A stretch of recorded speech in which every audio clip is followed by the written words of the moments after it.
Honorable Leader of the House.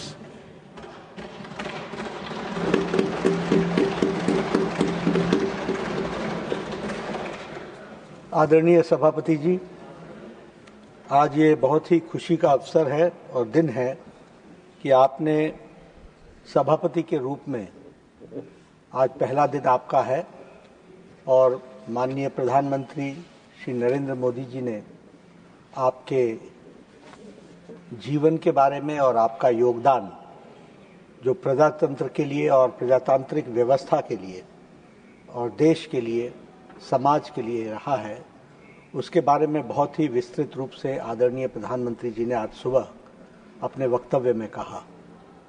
और उसके बाद सभी पॉलिटिकल पार्टीज, हमारे उपसभापति जी ने भी बहुत सर्वपल्ली राधाकृष्णन जी का वृतांत देते हुए गहराई में प्रजातंत्र में क्या योगदान हुआ है इस संसद के अंदर, और साथ में आपके माध्यम से और आपके द्वारा जो सार्वजनिक जीवन में आपने कार्य किया उसकी चर्चा की। और उसके बाद लीडर ऑफ द ऑपोजिशन और सभी पॉलिटिकल पार्टीज ने सब ने मिलकर के आपके जीवन के बारे में एक वृतांत यहाँ रखा और साथ ही साथ सब ने शुभकामनाएं भी दी कि आपके नेतृत्व में, आपके अध्यक्षता में यह हाउस प्रजातांत्रिक तरीके से आगे चलेगा। मैं कुछ जोड़ना नहीं चाहता हूं क्योंकि सारी बातें आ चुकी हैं, लेकिन एक बात ज़रूर ध्यान दिलाना चाहता हूं क्योंकि आपके साथ मेरा व्यक्तिगत संबंध लंबे समय का है, सार्वजनिक जीवन में भी और पार्टी के रूप में भी। खड़गे साहब कह रहे थे कि आप कांग्रेस के घराने से आते हैं और उस तरीके से आपने उस विषय को ध्यान में रखना है, लेकिन मैं उसमें से जो देखता हूं वो ये देखता हूं कि आपने विरासत में मिली चीजों के साथ साथ क्या यथार्थ है और क्या सच्चाई है और हमने अपना रास्ता कैसे चुनना है, ये आपने अपने जीवन में देखा है और इसको आपने चरितार्थ किया। ये बताना इसलिए आवश्यक है क्योंकि आप कांग्रेस के घराने से आते थे और आपने राष्ट्रीय स्वयंसेवक संघ की शाखा आपने ज्वाइन की।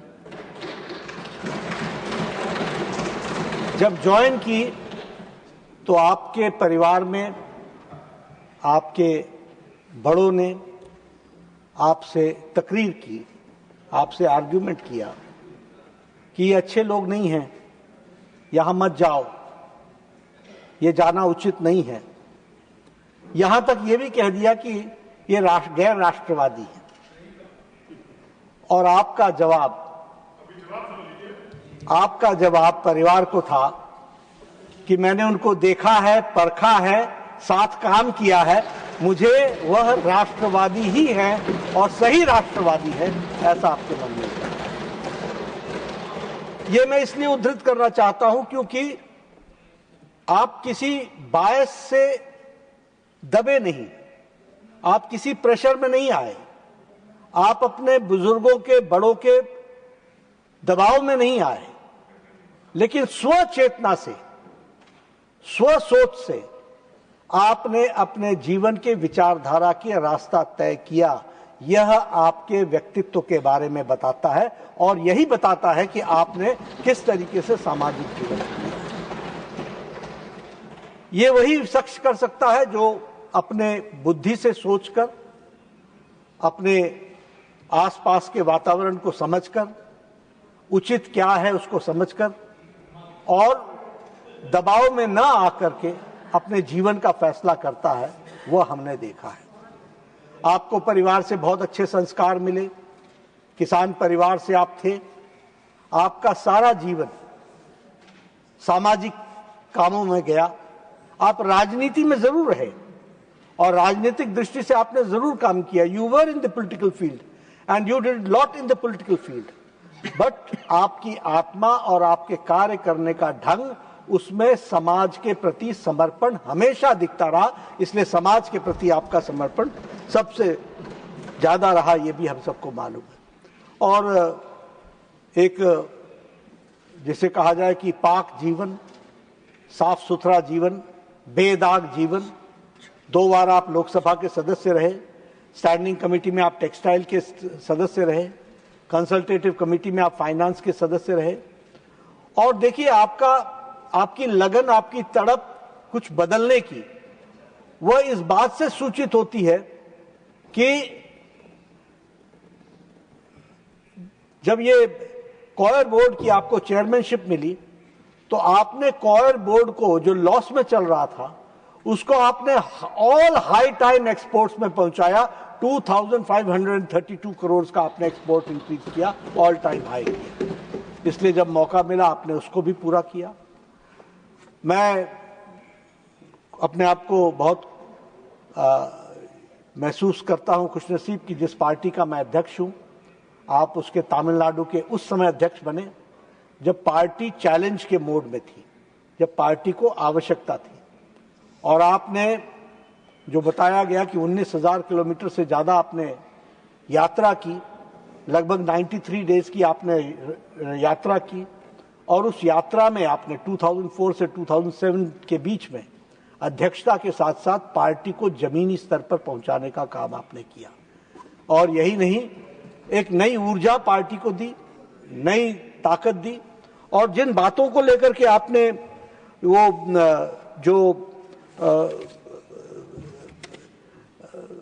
यात्रा निकाली थी, वो जॉइनिंग ऑफ रिवर्स था, अनटचेबिलिटी के खिलाफ था, सबको साथ लेकर के चलने के लिए था, यानी सामाजिक और national issues, uniform civil code था। इन सारी बातों को लेकर के आपने उस यात्रा को निकाला और पार्टी को मजबूत किया। मुझे बहुत खुशी ये है कि आप 2020 से 2022 तक केरल के आप भारतीय जनता पार्टी के इंचार्ज भी रहे और आपने बखूबी पार्टी को वहां भी मजबूत किया। You went to every district और मुझे वह भी देखने का मौका मिला आपने किस तरीके से एक डिसिप्लिन सोल्जर के रूप में आपने अपने काम को निभाया।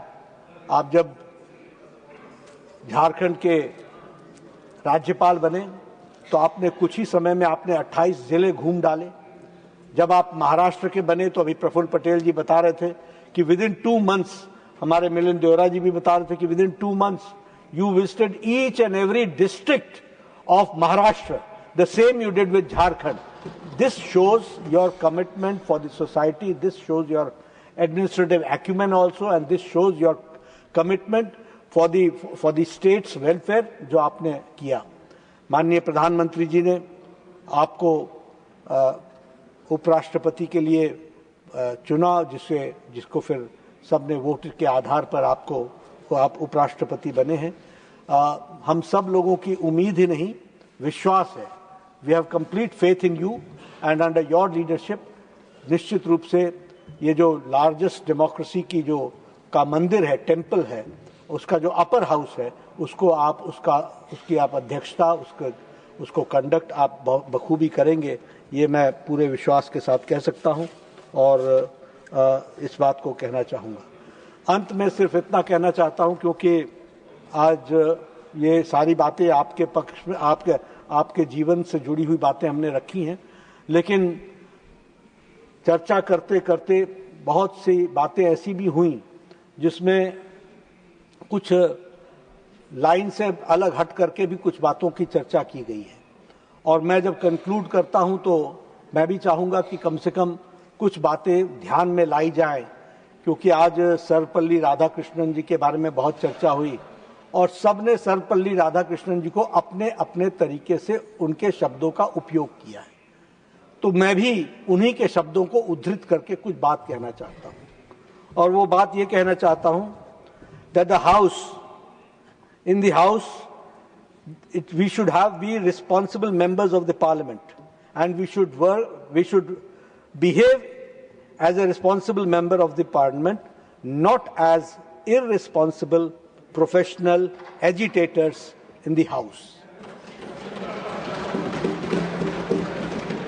ये मैं नहीं कह रहा हूं, ये सर्वपल्ली राधाकृष्णन जी ने कहा। मैं फिर से रिपीट कर देता हूं। So We should be responsible members of parliament and not irresponsible professional agitators. That we have to understand. Thank you very much. बहुत बहुत धन्यवाद.